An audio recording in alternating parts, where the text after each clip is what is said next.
Hello there, everybody, and welcome back to North American Qualifier number 5. We are here with our finals of the day, Game 1. But before we get into that, we've seen Boom before. Tell us about Gelati, Nada. All right, well, this is gather round, children. This is story time. We're looking at Gelati here, and Gelati has been through quite some stuff. The team was actually formed without Flush Go-Go just before the coaches Friday night tournament. They were under the name Elderberries. From there, they went on to Awesomefest 2, where under the name of Jaeger Bombers, they were playing.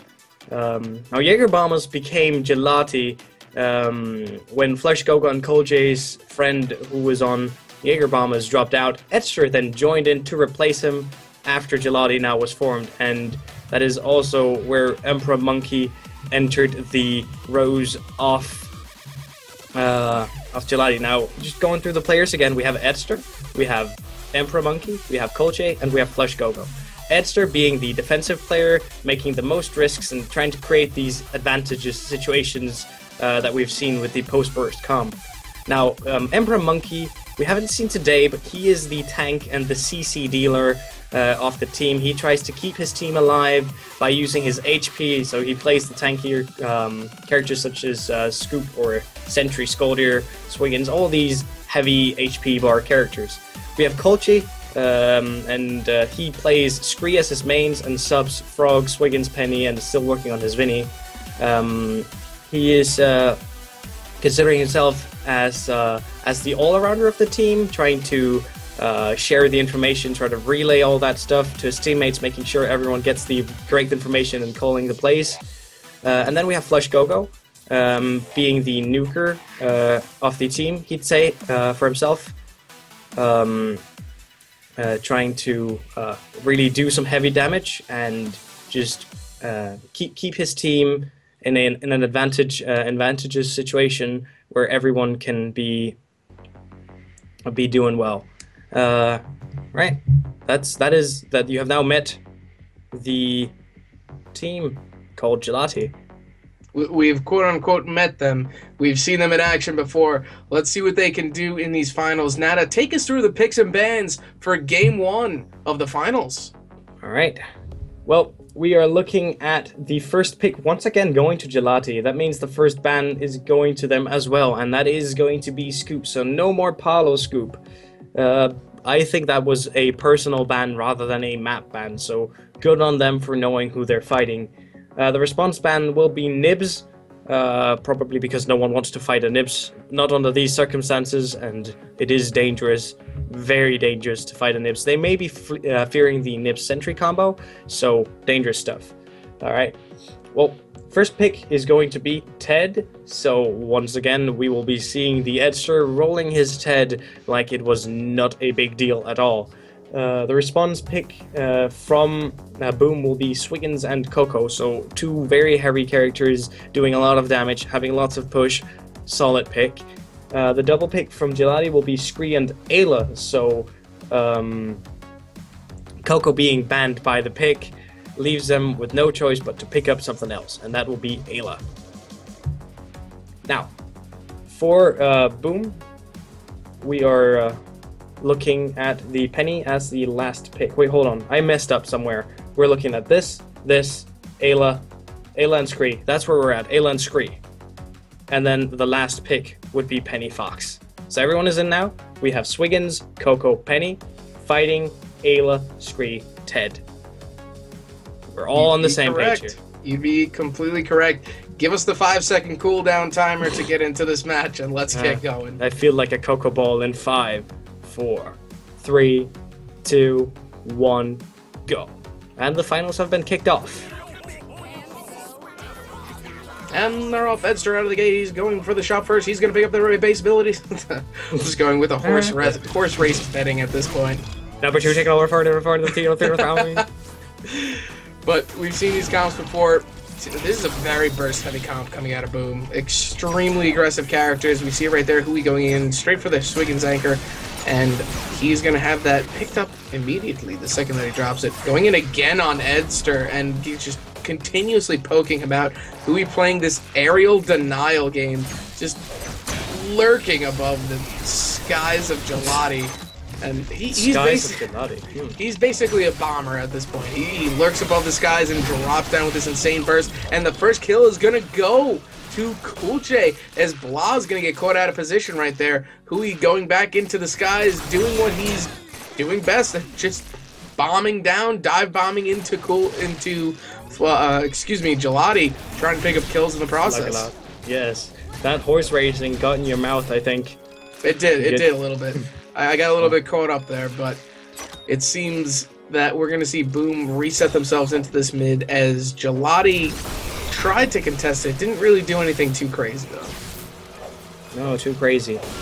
Crazy. That is something that we may or may not see, because I think this comp has a lot of potential for crazy, as the Scree and the Ayla can do magic together with that slow. And just imagine Chase and that little Tetris vial just coming flying in, securing the kill. That would be crazy, and I would love to see it. We're going to see the attempt to start the engage coming out again on Hui, unable to make anything coming from it off of the skies. Again, I'm just watching him on the minimap. He's floating. He's floating in the skies. That's all he's doing right now, and he's making it work. He's dive bombing in when he has to, and he knows that he has, either Paolo or Blah to be there on the engagement, so he can continue to get away with this unless the members of Gelati can prevent him from using those bouncers, and that the only way to do that would be taking mid. Well, taking mid, we all know how important that is. If you take mid, you take a huge part of the game. If you can stay in mid, that's where the magic's at. If you can stay in mid. And Blah using his pounce to pounce all members of Gelati away from mid. But it seems that they're going to continue to kind of wait this out and see if they can start clearing. And we see the engagement starting now as Edster is going to be collapsed upon. Edster is going to go down right now as we see Kulche trying to pick up a kill in the exchange. Kulche picks up Blah in the exchange, and now a 2v1 coming out as Hui and Paolo are both on map. Yeah, 2v1 is not a good situation for Scree. You don't want to be caught out, not with the Swiggins. Swiggins is very dangerous to fight as that Scree, because when you try to block him up with the totem, you gotta make sure you are on the right side of the totem as well, and you don't get hooked, because if you're hooked, then that totem is just something he'll walk right past, and you will be in a lot of trouble. Heavenly Fire coming out very early. I dig that. Kulche is going to be caught out of position right now. Kulche will go down to Blah, as Blah will be able to secure a kill on that. And we're going to see Edster being collapsed upon by Paolo and Blah, and he is going to get picked up as well. And the third member, Flush Guggle, that is a team wipe 3 minutes and 42 seconds into this game. That's the quickest team wipe I think we've seen so far in this tournament. That it is very brutal. I mean, the comp they have is set. It has one gear, and that gear is kill. There's no reverse. That's no, what you need to tell no me. reverse. That is exactly where I'm going. Are they using the clutch at all, or are they just gunning it? No, it's automatic. It's automatic, really? As we see Blah and Hui just continue to remain in that midsection. A quick push will take down the first turret in favor of Team Boom, as we see the kill count 5-2, only 4 minutes and 30 seconds into game 1 of the finals. Well, that is, first off, not a usual sight, and then it is not a usual sight on Serona. As we see Hui taking a huge chunk of health, but a health orb spawns on him, and he is able to remain in that midsection without much of his health being sacrificed due to that pickup.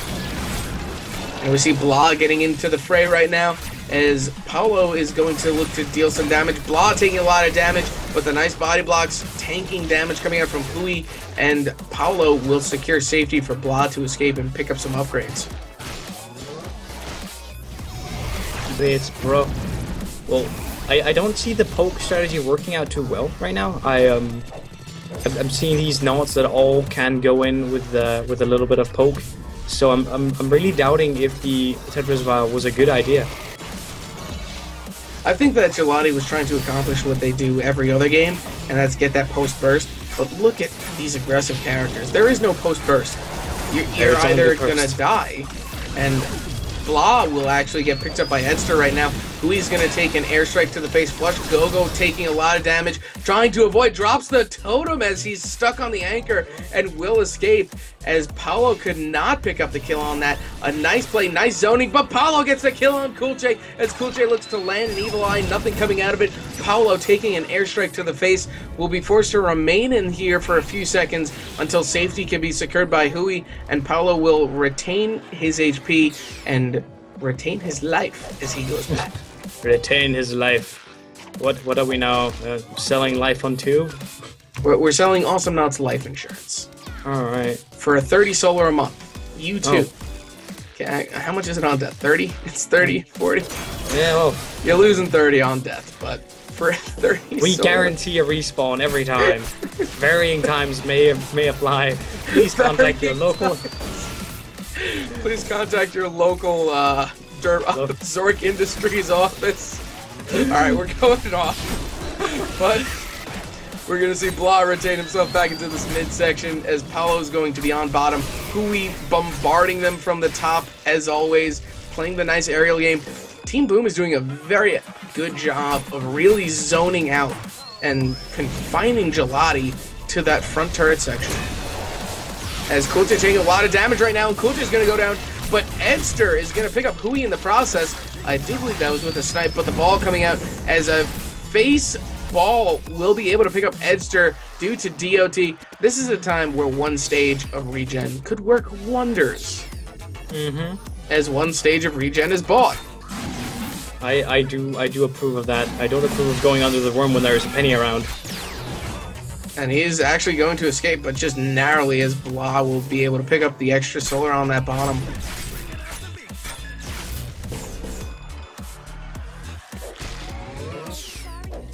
So who does Team Gelati really need to single out and focus out in this very aggressive comp? They gotta get rid of Swiggins or Coco. I think Penny they can deal with, but I think Swiggins is probably the main problem here. And how are they going to be able to do that with this comp? Because the burst coming out of Team Boom right now is so powerful, and we actually see Paolo getting caught a little bit out of position right now, but Gelati will allow him to escape as they know that Hui and Blah are going to be waiting for him. As we saw there, Hui will be able to pick up the kill on Edster. We're at 13 kills in on Sirona, and we're only 8 minutes into this match. This is very unorthodox. This is not the type of gameplay that we usually see on Sirona, but these are the finals. So, I mean, anything goes at this point. Anything goes. This is street rules. Street rules and apparently airstrike rules for Ted and zoning for Team Blah. Team Boom. I always confuse that as we see Kulche picking up the kill on Paolo, but Blah is going to pick up some charges, hopefully securing a kill, but that huge evil eye coming out, and now Hui's going to be out of position, but he is so nimble, he is so quick, he will be able to escape in the utilizing the top jumper and going straight through his top turret, as we see Gelati take mid-control for the first time in this game. Oh, and they're going to do some serious damage. Just look at that. They are, I think they're disengaging a bit too fast. They're a bit too afraid of what may or may not be coming. They need to really make sure they count those cooldowns, or no, that's respawns, not cooldowns. Count the cooldowns too, but respawns. Make sure you get that down, because they could have gotten at least 5 bars more of turret damage in. Well, just take a look at Swiggins right now. Look at all of his AA. His AA upgrades are just maxed, basically. He is maxed on his AA right now. He's got the attack speed upgrade. Lacking that pool boy, but that's coming next, I'm sure. How could you pass it? Now has 240. Yeah, nope, that's definitely a pool boy buy. And there we see it. Oh, pool boy. I feel sorry for the screen in this match. That's great. He is going to get bursted down very quickly. As we see Blah and Paolo into this bottom lane. Hui going for that top, trying to poke out a little bit, see if he can make anything of it. Hui is now calling for help as he's going to try and set something up. We see this setup right now, and that is going to be a kill. Paolo is going to be able to pick up Flush Go-Go on that exchange, and we saw Hui just remaining up there and just being such a harassment to the entirety of Gelati. Oh yes. I do want to point out, I just had a little voice in my ear say that I did indeed change up the names then back at the introductions, and it is of course Flush Gogo being the Scream main, not Culture. Just wanted to make clear that. And we now see Edster and Coolshare remain in this top lane, trying to secure safety for this turret, but look at the bottom turret. That's gone. That's completely gone. And that is going to be the first turret down in favor of Team Blah. Team Boom! I do it every single time. They even have the tags on it. I know. I just want to say thank you, both teams, for having the tags on. We love you for it. Do you have a team? Do you want love? Use the tags. Do you have a team? Do you want love? Do you not like respawning? Then use your team tags. But we actually saw Swiggins get picked up right there against the turret, and Coolche is going to be in a little bit of a rough situation as the black hole, not the black hole, the worm almost picks up Paolo in the process. We see Blah now hunting down Flush Gogo. Flush Gogo may be able to escape, but his pounce is, wow, I don't even know what happened there. I didn't even see the Coco pull. Oh, the DOT happened. But the pulse from Penny, I believe, primed the target for the DOT kill. We're now seeing Edster get into his top lane, as Edster is now going to get body blocked against the turret, going into a 1v2 situation against Paolo and Hui. He will be taken down, and that looks like it is going to be the second turret down in favor of Team Boom. That was the exact same thing we saw in the last match with the Underscores versus Elderberries. Going and doing a lane switch that would have been acceptable in solo queue, but not actually something you can do in a tournament match. And as we get into these higher level of games and these teams are getting better and better, as you said before, you can't go in with the same mentality as if you're playing a regular game of Awesomenauts. These teams have communication. They have been playing with each other for a while. They know what to do in certain situations, and you can't make small mistakes like that because they will punish you for it. That is, and that will void your life insurance. I mean, one day you'll just not respawn. It's that simple. Zork Industries life insurance. I do think that we have some great suggestions. I do like our Billy Mays description, but wait, there's more. But wait, there's more. That's on the upgrade on Raylan for Rift Duration. So now 2 stages of regen coming out for the Swiggins. I think that's a decent upgrade to buy right now. He's basically maxed out all he needs. He's going to get some sustain going. He's going to be able to stay into these fights, stay on map and lane longer than anybody else. Blah going straight in. He just turret dove and basically thwarted off 2 members of Gelati in one dive. But the solar difference is getting quite large at this point. There's a 500 to 700 solar difference between members of Gelati and Team Boom, as Team Boom is just continuing their assault on this turret, and Gelati can't really set anything up at this point. If they send a member up to the behind, I have a feeling he'd just get picked up. There's no way you're going in 1-on-3 versus this comp. There is no way you do that and live. If you do, you'll be like one of those cool Western heroes with one eye. But that is not really no one on Lone Star here. But we're actually going to see this turret continue to get poked out as Flush Gogo is trying to make something happen, set something up, anything up at this point, because they're basically turtling this out, and Team Boom knows that, so they can continue their assault. They really don't have to go back and buy anything. They can hang out here as long as they want. As long as they have a decent constant push, they'll be able to eventually take that turret down, whether it be 2 minutes, 7 minutes, 5 minutes, 15 minutes. It will go down eventually if Team Boom remains here. And there we go, the prime targets. We're going to see a nice engagement coming out here as we see the ball go in and just managed to hit Edster on that exchange, but that turret is going down at a decently fast rate. 3.5 bars left. It is disappearing slowly into the voids of the unknown. And now knockback coming out on 10.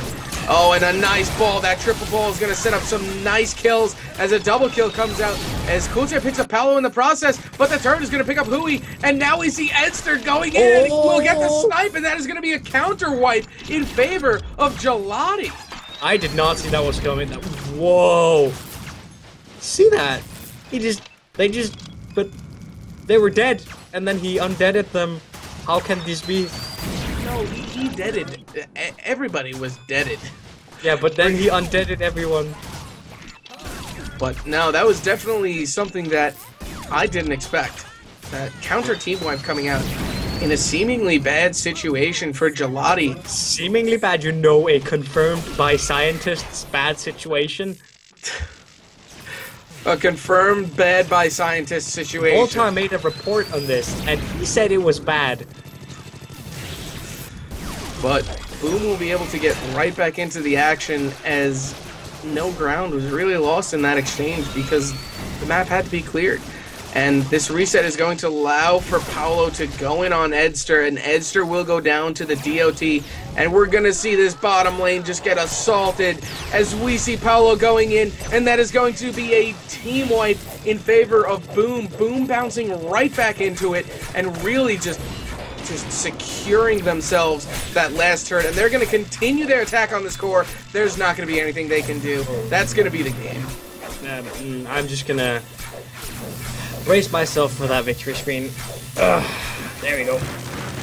But, I mean, Gelati, we saw that counter engagement. We saw the team wipe come out in favor of them. Unfortunately, they weren't able to make anything of it. Lanes had to be cleared, and Boom knew that those first two turrets were barely touched at all. That top lane, that top turret is damaged on map, but for them, it was very easy to get back into lane and secure themselves some spacing, whether it be by using the Coco knockback, using the Penny Pounce. But what could have gone differently? How could have things changed in this map for Gelati? Well, I'd like to see Scree, for starters, get slow a bit sooner. I'd like to see Ayla build pills a bit sooner because she was getting pounded on. It was really a tough time for Ayla, and I think with more pills, I think she could have done a lot better. Been in there, the fights for just that second extra. And something I'd like to see Ayla's do more is really take advantage of this reduced rage reset. Go and do some rage damage, heal up a bit, and then go back into it. Throw an evil eye, heal back up, switch in. The more you switch up your playstyle, the harder you're going to be, the more sustain you're going to have, and the more CC you're going to be delivering. So really just switching up your plays, making sure you adapt your playstyle with Ayla to what you're currently facing and not just going all in rage as you could in the past. Ayla is really something new. Ayla is really, it is a lot of things combining in. Well, yeah. The point is, switch up your Ayla play, and you'll be able to do so much more because we're not with the old Ayla anymore. Now, my next question to you is, do you think the picks had any impact on this match? Oh yes, I definitely think that. I think Boom had the most aggressive comp you could set up against this team, and I would have liked to see maybe a Frog or some sort of dash in. Maybe Frog Vinny could have done something, because having all that dash and having all that damage going, there needs to be some way to respond to this damage. And with this post burst, when there is no post burst, when there is no time where that condition is something you can apply to something, then it doesn't really, well, just really do anything, really. That being said, before we go into Game 2 of the finals, we are going to be giving away more Robo Scoops. All you have to do is keep an eye out into the Twitch chat for a Twitch bot to give you guys instructions on what to do, and you will be able to potentially win yourself a Robo Scoop. That being said, we will be right back with Game 2 of Gelati versus Boom.